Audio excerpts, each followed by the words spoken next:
सोनो white और 7 बोने। पहला हिस्सा, आगाज। एक दफ़ा का जिक्र है कि एक खूबसूरत जंगल में एक खूबसूरत लड़की रहती थी जिसका नाम सोनो वाइट था। सोनो वाइट की खूबसूरती की दास्तानें दूर दूर तक मशहूर थीं, लेकिन इसकी ज़िंदगी में एक बहुत बड़ा दुख था।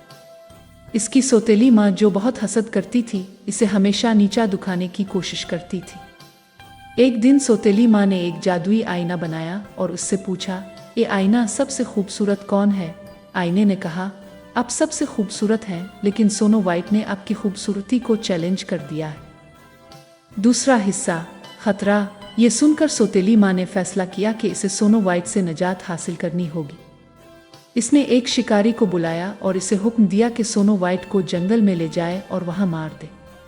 शिकारी ने सोनो वाइट को जंगल में ले जाने के बाद इसकी खूबसूरती को देखकर रहम खाया और इसे छोड़ दिया।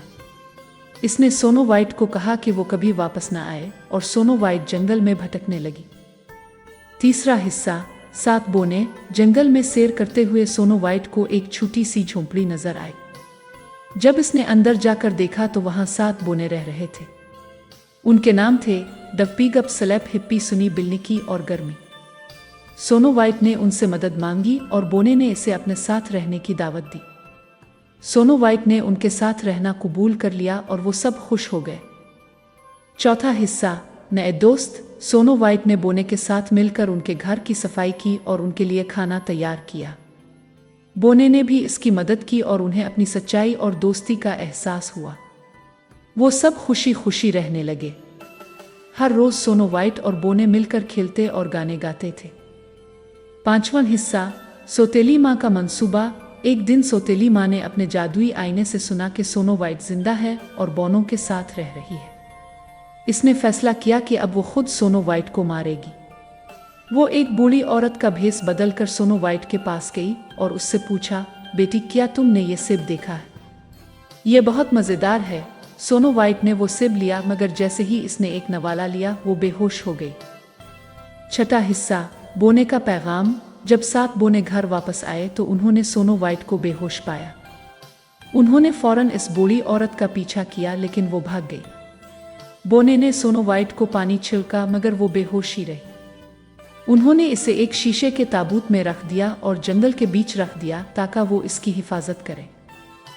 7 हिस्सा, सच्चाई की वापसी। कुछ दिनों बाद एक शहजादा जंगल से गुजरा और सोनो वाइट को देखकर हैरान रह गया।